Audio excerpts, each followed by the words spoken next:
Awesome. Well, thanks so much, folks, for joining us. We're so excited. Stephen, Matt, and I are so excited to share our enthusiasm about climate tech. We think this is a really great space, so we just want to impart any knowledge and context that we might have to all of you. So we want to keep this a little bit interactive. We're going to be using Slido. Matt's posted the link in the chat, but you could also go to slido.com on your phone or your desktop and use the code Climate Tech. And we have a fun icebreaker prepared for you to ask you what do you do without saying your job title.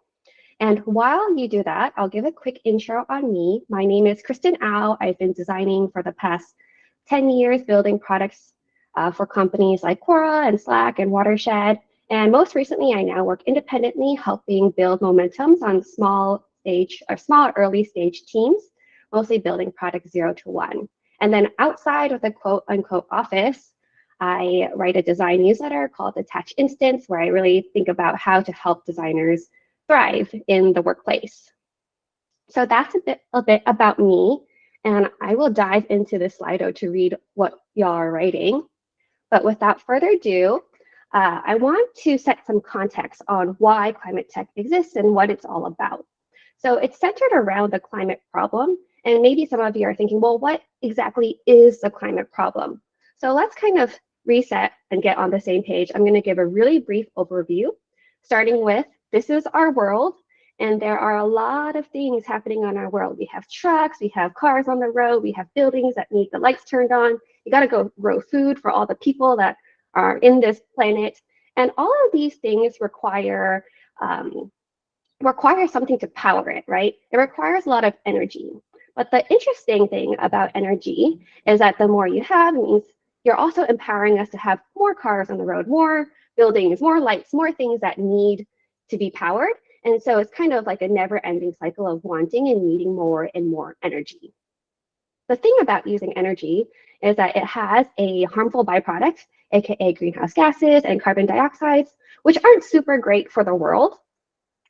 And so to set our characters in the climate problem, we have energy, which I call the instigator, the reason why this is all happening in the first place. And then our main culprit is fossil fuels, because when you burn fossil fuels, that's what emits what I call the agent of harm, so carbon dioxide and any other greenhouse gases. So the type of harm that carbon dioxide causes is that you can think of it as it's a nice warm blanket around Earth, and it makes it really, really hot, which has very detrimental effects, which I'm sure you've been reading about in the news and whatnot, which is probably why you're here. So I won't go into that. And when we're talking about how hot can it actually get, we're talking about a maximum of 1.5 degrees Celsius as a stabilizing temperature in relation to pre-industrial times.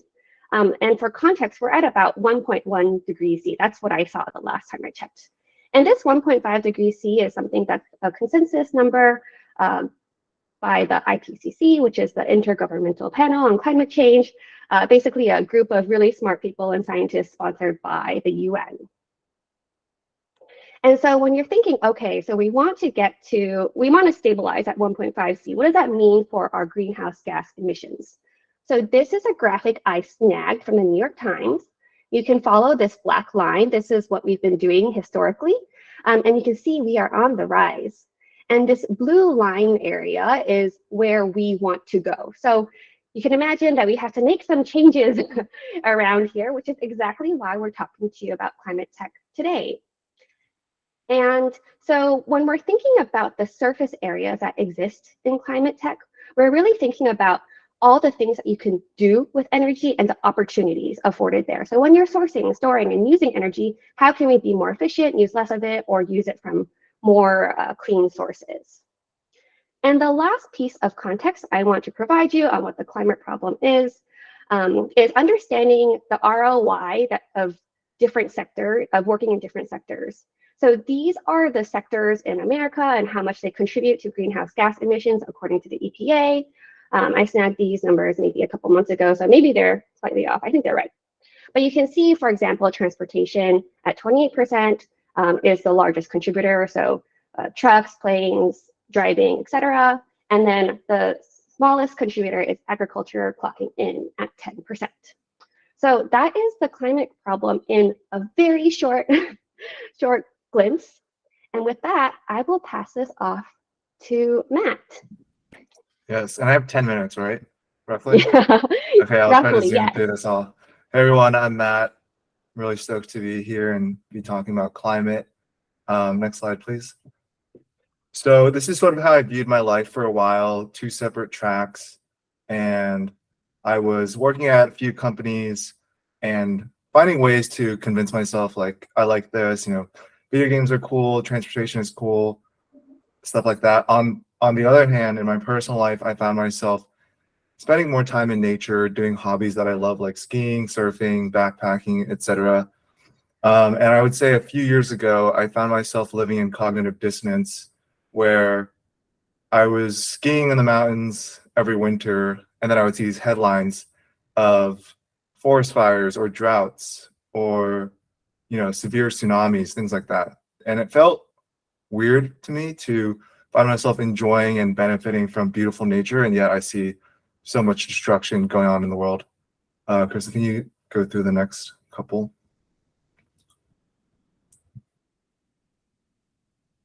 Yeah, so like felt weird.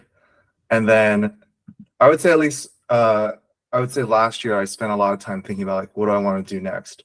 I realized what I was doing is not what I want to be doing for the rest of my life. So I went on this grand search for meaning, and there's like lots of big meaningful problems. Climate is just one of them. There's education, healthcare, housing crisis, government, etc. For me, climate felt like the one that would make me feel the most integrated and whole as a person. And that led me to start building climate about 6 months ago. I also quit my job at the start of the year. So I'm currently on sabbatical, but, exploring things, working on my own stuff. Next slide. So one of the ideas I want to talk about is how climate is heavily interconnected. When we talk about climate and we refer to it as a thing, we sometimes think of it as an industry, but what I've learned from the last year or so of really diving into this is that it's actually a theme. And I think of it as like, almost like AI. AI is this buzzwordy thing that gets tossed around a lot today. It's not an industry, it touches everything. Climate is the same way, where if you think about the things that you buy at a clothing store, what you eat every day, how you get from A to B, even all the behind the scenes of like, how does concrete get built? How do buildings get constructed? How do we get electricity? Climate is interconnected in all of this. So next slide. The way I view it in the simple term is this transition to a decarbonized economy. And if this sort of requires to be bought in that this is a big problem and we do need to solve it. So the way I view it now is like, it almost means that by paying attention to climate, all I'm saying is I'm paying attention to the future. I don't think the future exists without solving this problem. So I want to go over 2 examples on the interconnectedness of climate. So last year, I actually spent 3 months thinking I was going to be a climate tech founder. And that journey started with looking at software for solar installers. What sort of enterprise software could we build for companies that put solar panels on roofs for them to operate their businesses better, whether it was like marketing, sales, design software, etc. That led me to home electrification, which involves solar panels, but also so much more, like EV charging, heat pumps, induction stoves, etc. But when I called over 100 solar installers and asked them, what are your main problems? What do you think software can help you with? They would just say, oh, we can't hire and retain enough workers. So that led me to the skilled labor shortage. The reality is that there's not enough electricians, HVAC technicians, et cetera, to actually do the work. The second problem that they talked about was they had trouble with supply chain and getting actual materials. And as I kept unraveling and chasing my curiosity, I realized that, yeah, this is a huge problem where companies are still operating their warehouses by pencil and paper, and they're not even tracking what's actually coming in and out of their warehouse. Another example is a recent interview I did with a co-founder of a vertical farming startup. So next slide, please. When you think about what is vertical farming tackling as a solution, the first place to start is traditional conventional agriculture. You look at how farms are run today, a lot of monocrops grown on large areas of land, and the land is flat. And so you think, okay, what if we grow plants in a big box? And that's one way to address the problem. But then from talking to this guy, Jake Felser, I learned that there's a lot of things that are interconnected here. One of them being like energy prices, because you have to basically create an indoor sun. A lot of the cost in operating this business is tied to the price of electricity, as well as all the machinery required to operate this indoor farming plant. The other thing is that because you're growing these plants inside a box, there's a lot of specific temperature and humidity controls that you need. So you have to get these heavy HVAC equipment in and modify it to meet your specific requirements, which is very different than out of the box HVAC equipment. And then you need to hire HVAC technicians to come and modify and fix it and maintain it whenever there's issues. Next, please. So I wrote this one newsletter on 6 reasons why you should consider doing something in climate. And I actually view it more as like, not reasons you should be in climate, but more like if you want to build in climate and do something, here are some other reasons why it would be a good idea. Next, please. So the first is money. Chris Sacca, legendary investor, he runs Lower Carbon Capital, early investor in like Uber, Twitter, etc.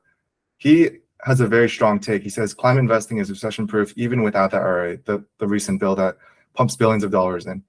Everything we're doing is providing substitute good. That's what almost feels unfair. He has so much conviction in climate that he feels like what he's doing is unfair. It's a pretty strong statement. Next one is jobs. The way I view climate jobs, right, going back to the whole interconnected thing, is there are climate companies. If you look up climate tech company, climate tech startups, what you will see are like climate companies. And each of these companies needs to hire normal people. It's not a bunch of environmental scientists or, I don't know, like hardware engineers building batteries. These companies still need to market their product. They still need to sell it. They still need HR to hire people. They still need lawyers to run a legal business. So whatever you are doing, you can find a way to get involved with an actual climate company. And then there's another category, which I think is another way to go forward, which is like looking at a normal company. This is all in quotation marks, like the lines get blurry. But take an example like Uber, where I used to work, where Uber now offers a EV ride option. It's the same cost as UberX. And there was a team that built that feature.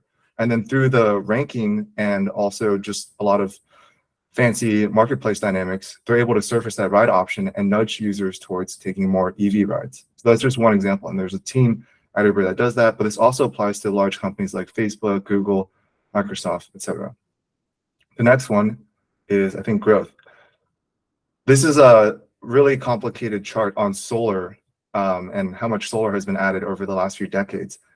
Looking at solar as a proxy for climate overall is really interesting because each of these fancy lines that says WEO, et cetera, that is an organization whose only job is to predict this. Like they're the experts in this. And what this shows is consistently year after year, they get it wrong. They severely underestimate how much solar is going to get deployed. The black line is actually what's happening. And you can see it just goes almost vertical. So this is crazy to me because even the experts underestimate. And if any of the things related to climate outside of solar, like heat pumps or other forms of technology like batteries, if anything close to solar, we'll see that like we're severely underestimating the growth that's going to happen over the next few decades. Next one is learning. There's no visuals here. The way I think about learning is you want to be in a position where you can spend many, many years thinking about something, especially if it's going to be changing a lot. So if you think about old industries that are not moving a lot, where there's not a lot of excitement, that's where you want to avoid. Climate is one of those areas where it's very nascent. Things are constantly changing. You can't even stay up to climate by reading what's online. There's not enough time for people to write and publish their ideas. In order to really know what's going on, you have to be talking to people. And so I think if you want to optimize for learning, climate is one of those places to be. People, I think this applies to not just climate, of course, but when you think about the day-to-day and what makes a happy life. Like ultimately you want to be spending time with people that you enjoy being around. And this is a chart that shows that, yeah, we do actually spend a lot of our lives around coworkers. So when you think about what you want to do for a living, you probably want to be spending time with people that you enjoy being around. What I found in just talking to people in climate is that the people that are in climate are some of the most abundant-minded, just friendly people that are all very mission-driven. Okay, lastly, mission. I think this is funny. You look at all the largest companies in the world, and they all say some BS, which is along the lines of like, we want to make the world a better place by doing cool things or whatever it is, right? Like you see all these companies, and just to be clear, like some of these companies have done great things, but a lot of it is a little fluffy. If you think about what it means to be mission driven, right? You can either like look at the mission statement itself or look at the actions. And what I've seen is in climate, companies are walking the walk a lot more. There's going to be some fluff in any space, but if you think about it, do the rigorous thinking yourself. But what I found is like startups that are trying to do stuff in climate tend to be more legit than what I've seen elsewhere. Cool. And then, I just threw out a lot, but since I think most people here are probably early in their career, the two out of the 6 I would stress are learning and people. Over time, this is sort of a lesson I've realized, is that by focusing on rate of learning and also by just being around good people, that is what has paid dividends. And it's sort of a lesson I've only recently learned. I'm 26. I'm a few years into my career, but just a lot of wisdom that people have passed down to me. And then the last thing is orient towards action. You can read all the books, read all the blog posts. I hope you read mine. But at the end of the day, like it's not actually useful unless you use it for something. And there's a lot of like reasons you could twiddle your thumbs and think about, oh, what's the one thing I do? What I found is you learn a lot faster by orienting towards action. Like go do a beach cleanup, go volunteer in your neighborhood, go reach out to people that you know that's in climate. Even if you're not sure that it's the specific thing you want to do, just by getting started, you'll start to follow this breadcrumb trail that will actually guide you towards the one thing that you actually feel like is your calling, in other words. All right, I think that's all for me. Over to Stephen. Great. Hey, everyone. I'm Stephen. I've been a software engineer most of my career. I spent a stint doing environmental journalism abroad right after college. You can ask me about that in the QA if you're curious, but I've kind of always had this curiosity about sustainability and climate tech. And I actually graduated college kind of at the end of the first clean tech boom, which boom and bust. So I'm kind of reliving that cycle again now, which is really exciting. And one of the things I'm doing now full time is running a job board for climate tech job seekers, specifically people who come from tech and software engineering, but it's also used by many other types of job seekers. So I'm going to share some of the insights from running that and also just being in the ecosystem for the last couple of years. So I'm going to share a couple frameworks with you. Kristin, can you show? Yeah, the first one is this idea of bits versus atoms. So these frameworks will help you anchor like the myriad of companies like in the space. And one way to do that is with the bits versus atoms framework. So there's kind of two axes going on here. So one axis is bits versus atoms. Essentially, are you just moving? Is it just software or hardware, right? The companies I've worked at have been all pure software companies, Airtable, Tableau. They literally make tools to help people move data around, transform data, right? Versus all the way on the other end, you have a company like Tesla. They actually make physical cars. Instacart, I don't believe they actually sell any hardware, but they're coordinating atoms using their software. Versus like for Tableau and Airtable, it's much more, they're selling software for companies who may be using that to coordinate atoms. Anyway, so that's like one axis to think about. Another axis to think about is the types of actions that will affect climate. So Kristin kind of gave an overview of like the greenhouse gas effect and how generally high level climate change is happening. And so there's a bunch of different mitigations we can take, or actions we can take. One is reduce the amount of greenhouse gases in the atmosphere right now. That's the first one, GHG stock reduction. The second one is, and so an example of that would be like carbon capture. You're like sucking down carbon dioxide and burying it in the ground. The second, another action you could take is reducing the flow. So like the emissions currently going on. So replacing emitting like a fossil fuel powered car with a electric vehicle, right? That would be reducing the emissions, the flow of carbon dioxide. There's some other non-obvious ones in there too. Like there's a bunch of methane sources that are just leaking methane around the world. Being able to plug those or mitigate that, that's an example.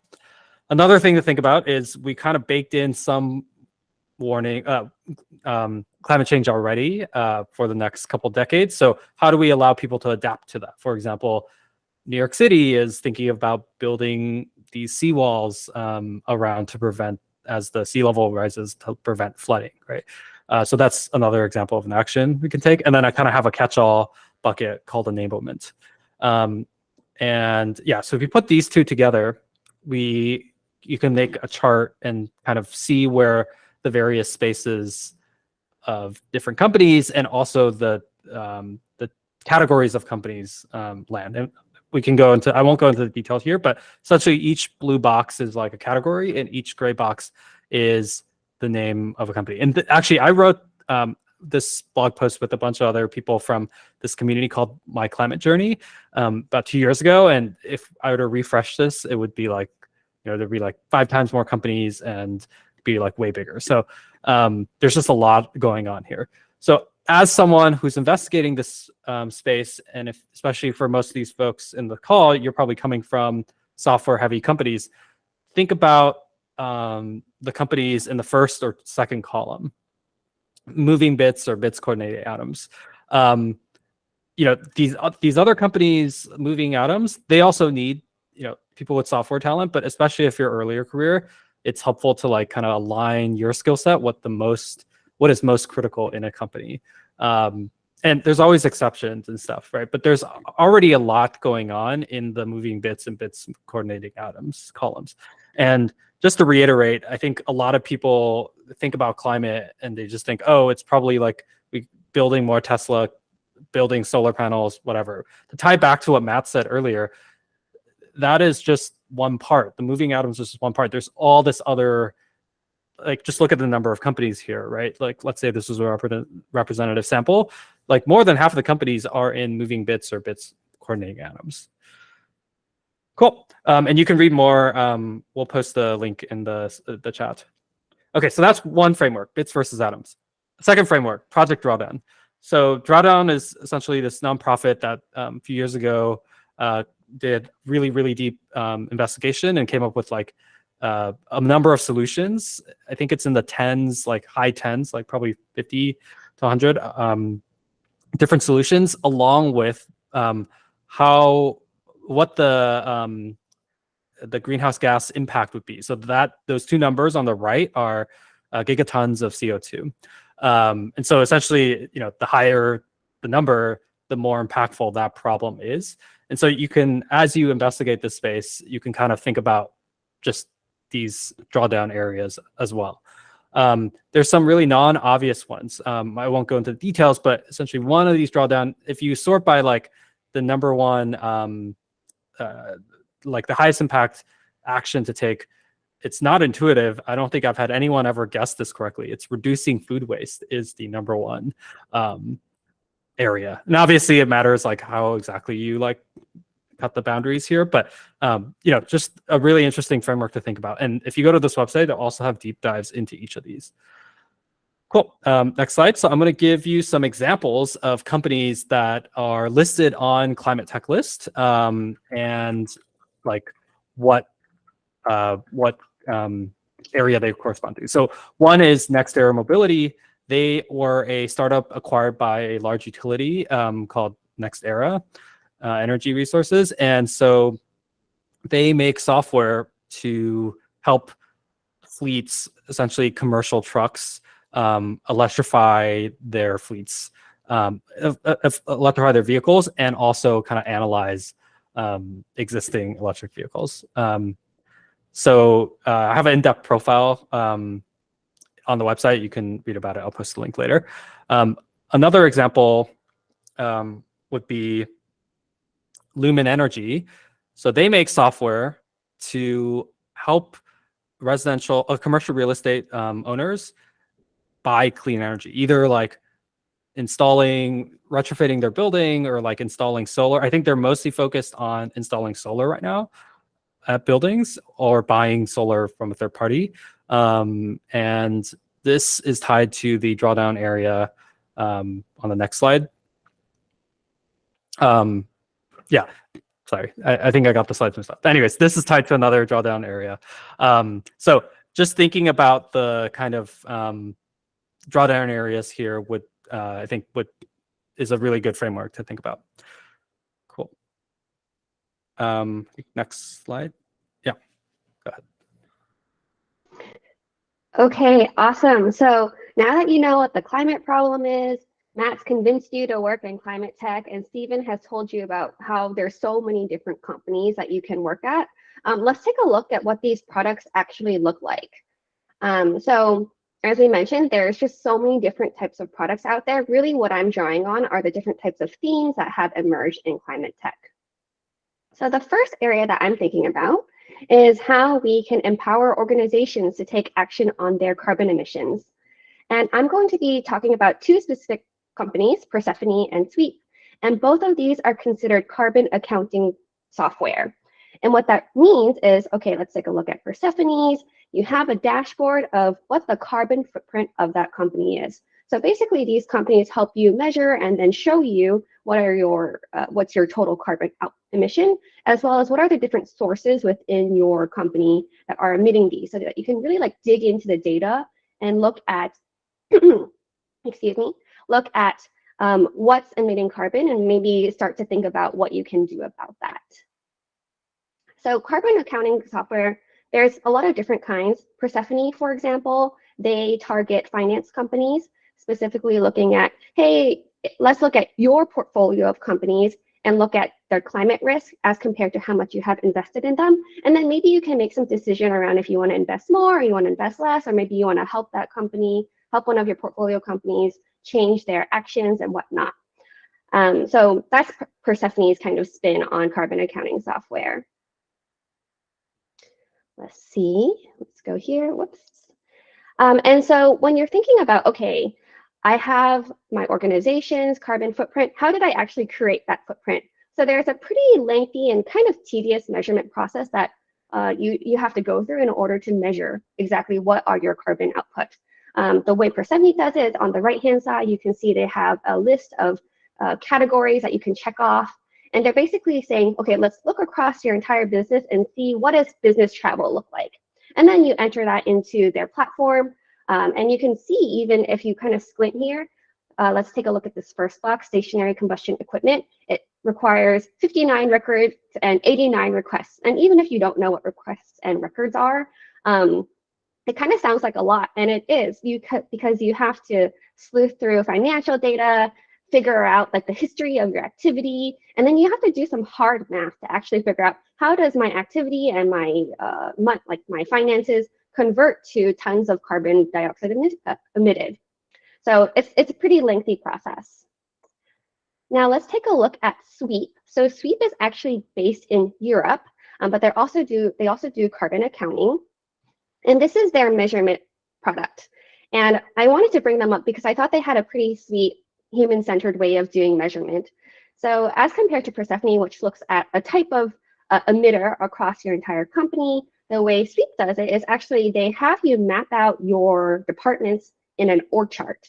And so you can actually figure out like, okay, let's look at my organization and let's look at the individual departments, and then let each department tell us what their emissions are in all of these different categories. So really kind of a more organization-centric way to make this measurement process a little bit easier. And I think there's a lot of design and product challenges here to just make make measurement more efficient so that more companies can measure what their carbon footprint is.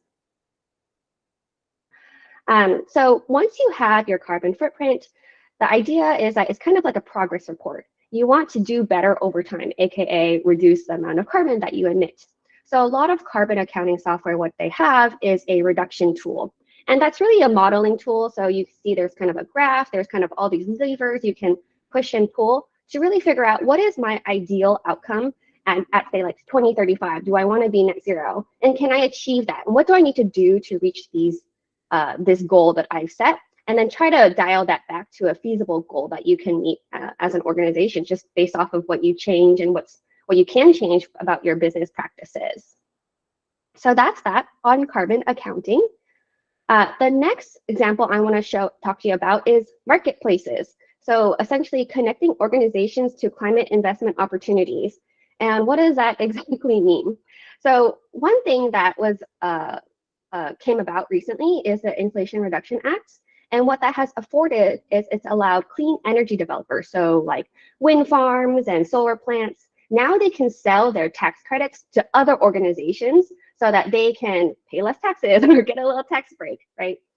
So there are a lot of companies that have cropped up in this space, all these different marketplaces. And the one I wanted to talk to you today is Atheba. And when you think about marketplaces, you might be thinking like, oh, okay, like Amazon, right? It's not as simple. It's actually very complicated because what you're selling is not physical goods. It's a tax credit. Like what is a tax credit and how do you actually sell that? So the actual process for a buyer to list what they're actually selling is quite complex. You have to verify that this is something that they can sell. You have to get all of their financial information. You have to like help them figure out how to even list this like item. Another thing that buyers have to consider is like, how do I sell this? Do I want to sell it right now and get money for it now?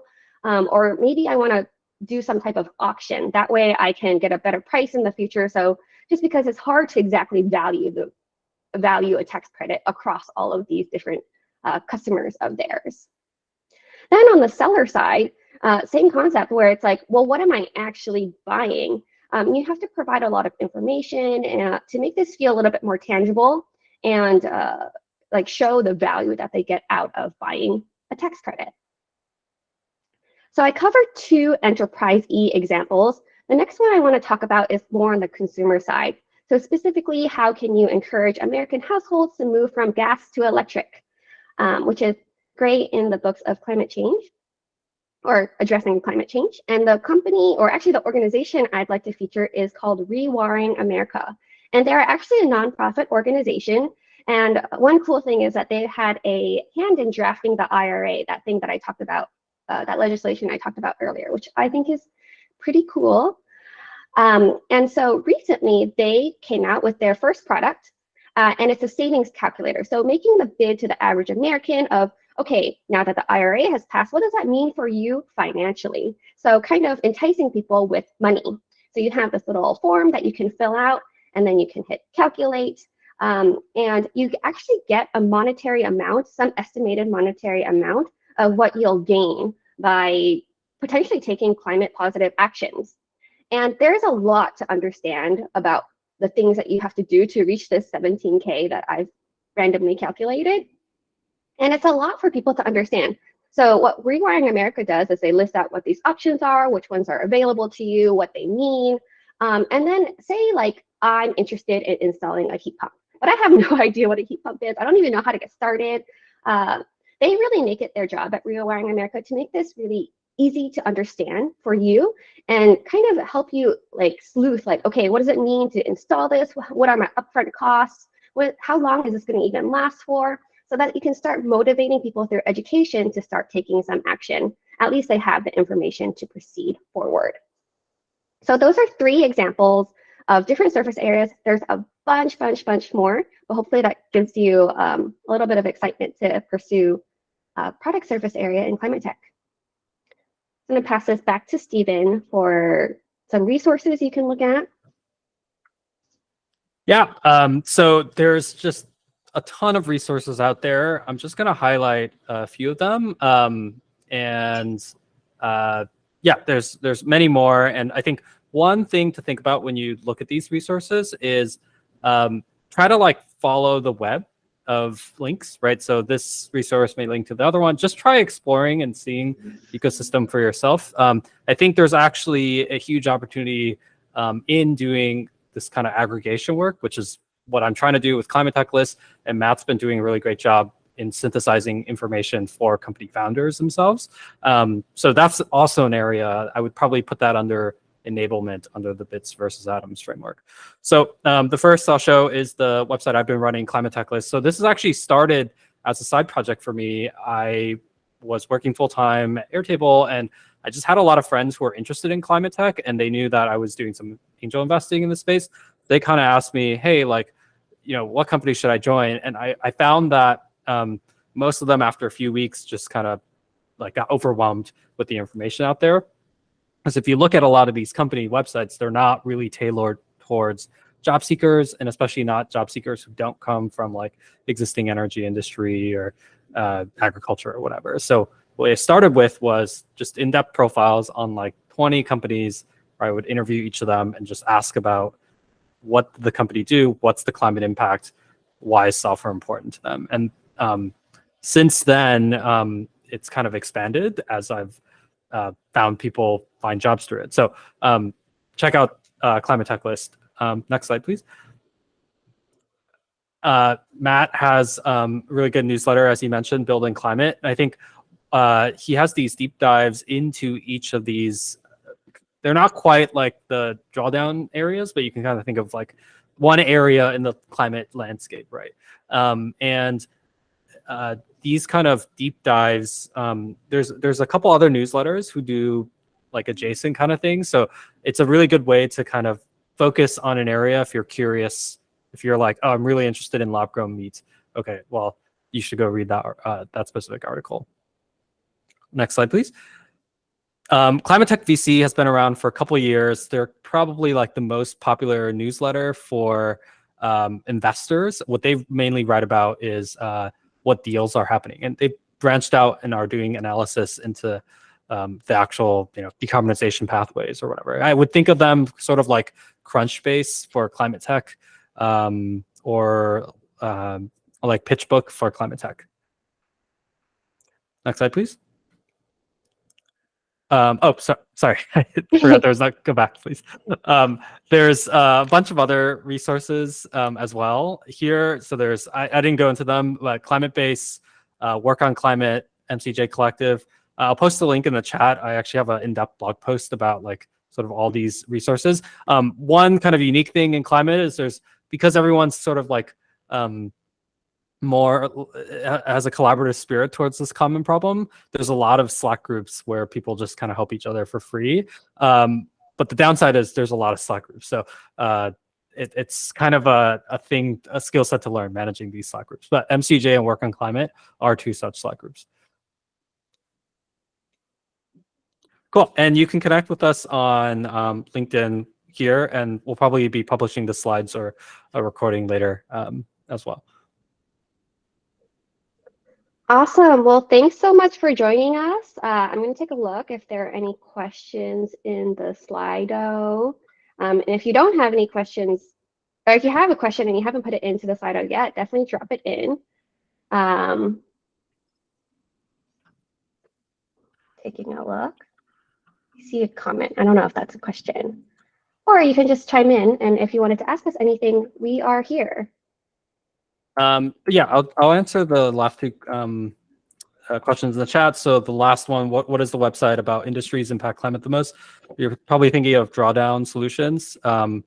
So I think there's a table. If you click Table of Solutions, yeah, I'll type in Table of Solutions. This has the chart with like the number of gigatons.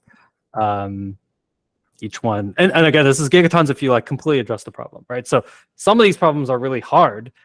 So may not be the highest ROI right now to address.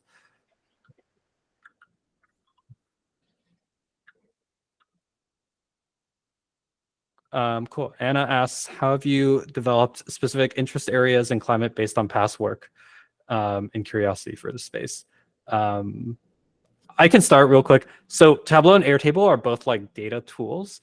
And actually, during my year of doing journalism, I did a bunch of like life cycle analysis stuff, which was basically, data related things. So I think that's my lens, or maybe it's my hammer for this problem. Is like, where are all the data problems in this space? Let me try to address those. So I actually think of like jobs as kind of a data problem. You're trying to surface the right jobs to the right people who are looking, and find those people. I'm also working on a venture with a friend where we're basically trying to aggregate and like generate insights from public data, where essentially there's all this public data related to how the US, or if you're in an EU country or whatever, is doing along their electrification pathway. So for example, you can have, let me post the website. You can have a spreadsheet of every single EV that's been sold in like a bunch of these states. It's just public information.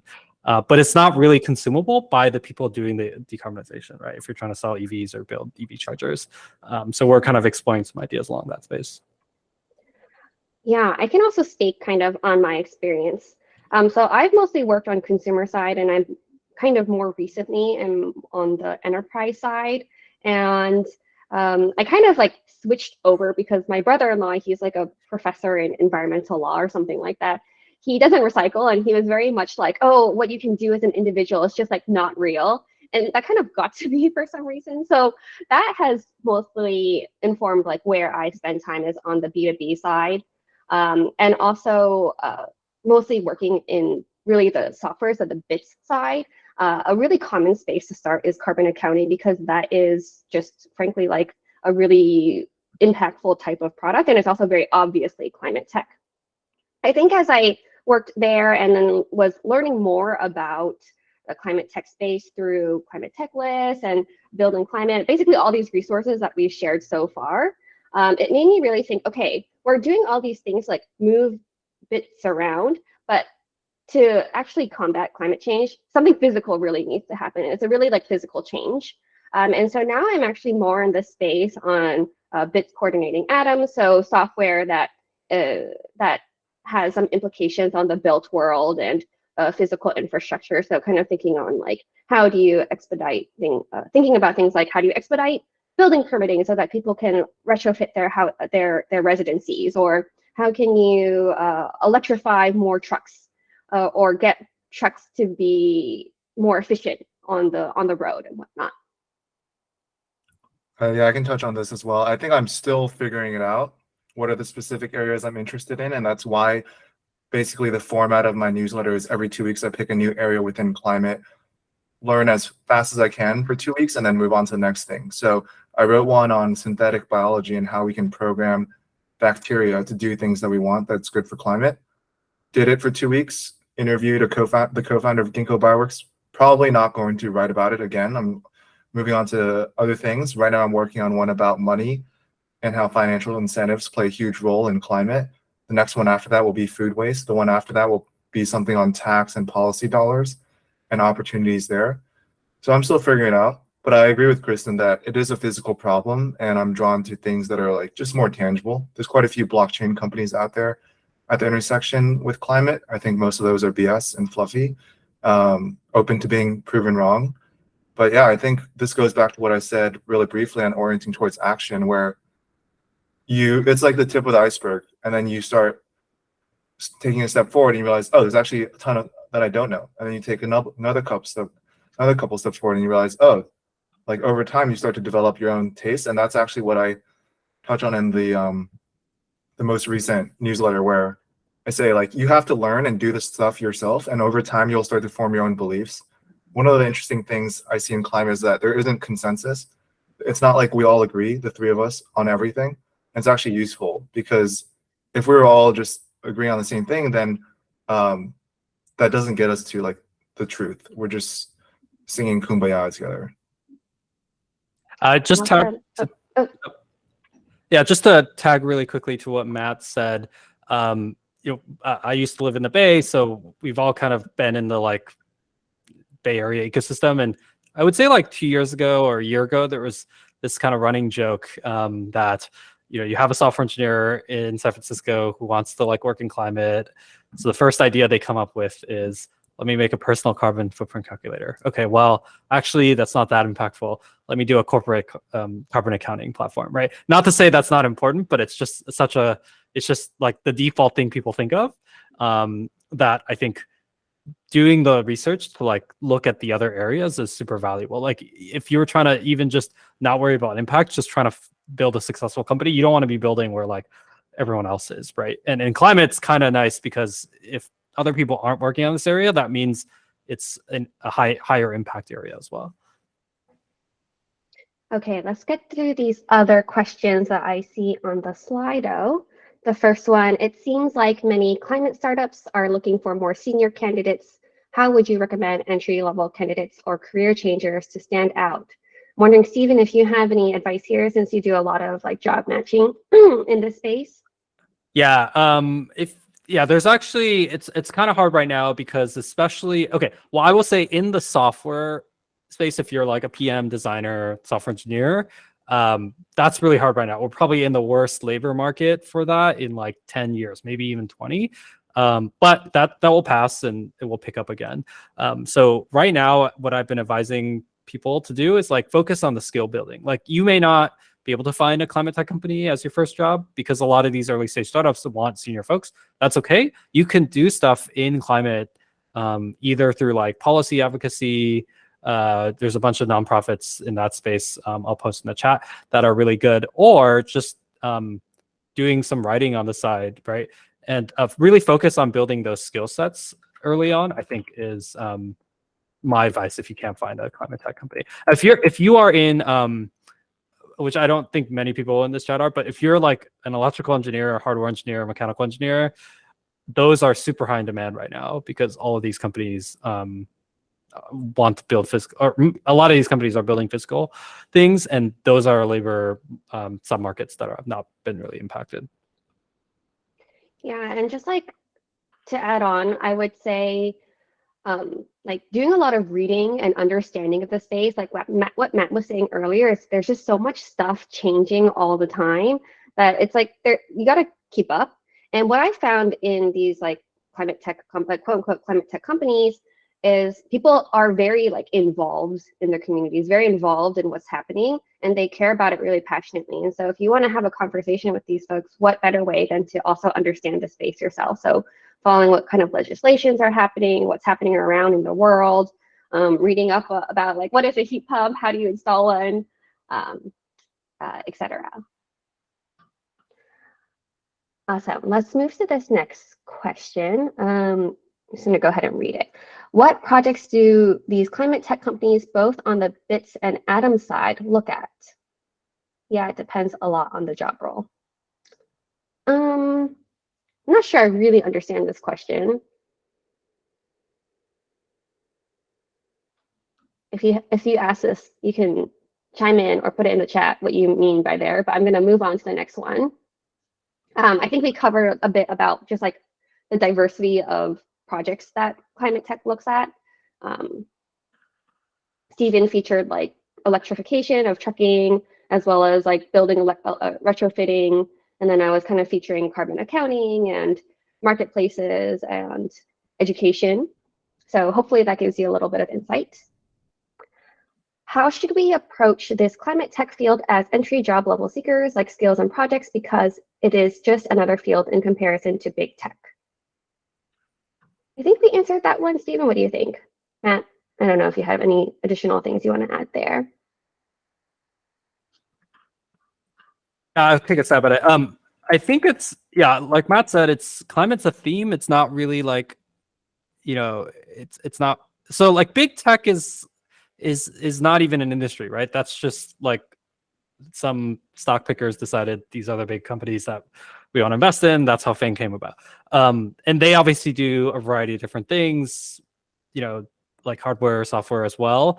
I think I wouldn't think of those as like quite the same category. Like one of these companies could actually, Tesla as an example from Climate Tech 1.0, they started 10, 15 years ago essentially, and they're not a FANG company, but they're one of the like top 10 or something by market cap companies, right? And so that is a that is a FAANG company. I guess or big tech company. I guess I would think of it, if your early career is just to think about like, where can you build skills and what kind of impact you want to have.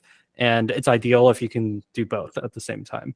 And I would kind of approach it sort of like, if you had a function that was like a score for a job, the kind of impact you could have, climate tech should be one of those, should have some portion of points.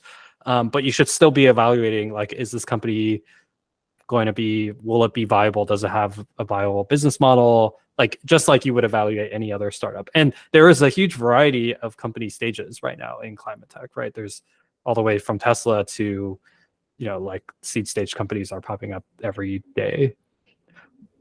Yeah, I want to add a couple things here. I would encourage people to think about what it means to work at a climate company. Like, what does that actually mean? Going back to what I've been talking about, how it's a theme, how it's interconnected. I have a tangible example here. I just linked this company called Gecko Robotics. My friend recently started working here, and they are a company that has hardware, but also software for helping sort of like monitor important infrastructure. Think like power plants, I don't know, big real projects that you don't necessarily want to send like a real human to go look at every day. And it's important that these things stay up and running, right? And so her journey was interesting because she quit her job as a PM to be a climate founder. She explored consumer sustainability and then regenerative agriculture, and then ultimately she got a job here. And what's interesting is, like, if you look at Gecko Robotics, you don't really see the words like, we're a climate company. There's not a lot of green on the website, stuff like that. But what's also interesting is that they service not just like utility scale solar farms, they also help the oil and gas industry, right? So then it's like, okay, are they a climate company or are they not a climate company? And if you believe that there is this transition going on, then you could make an argument that, okay, over time, they're going to be more and more related to renewable energy or just important infrastructure. So, but then they help the oil and gas industry. So it's like, you're sort of in this conundrum. You sort of have to think about for yourself, what does it mean to be a climate company? And to what Steven said, also factor in all the other things. At the end of the day, having a stable job with people that you like, doing cool things, using your skills on things you actually care about, that's also just as important as making a positive impact on the climate. Ideally, you have all of them, but it's just one factor among many. Okay, we are pretty much at time right now, so I want to respect everyone's time. I think there's like 1 or 2 more questions that we didn't get to, but maybe we'll send out a follow-up email with our answers. Thank you so much for joining us and listening to us. Connect with us on LinkedIn if you have any questions. We are so glad that you came, and we hope this was helpful. Thanks all. I'm going to go ahead and... Thanks for joining, everyone. Yeah. Arena. Actually, I just like watching these emojis. I'm just going to watch them. Hopefully it's in the recording, right? I hope so. We have to capture all of the emojis, right? Oh, thank you for the additional emojis. Appreciate it. Arena, did you have a question? I saw that you raised your hand.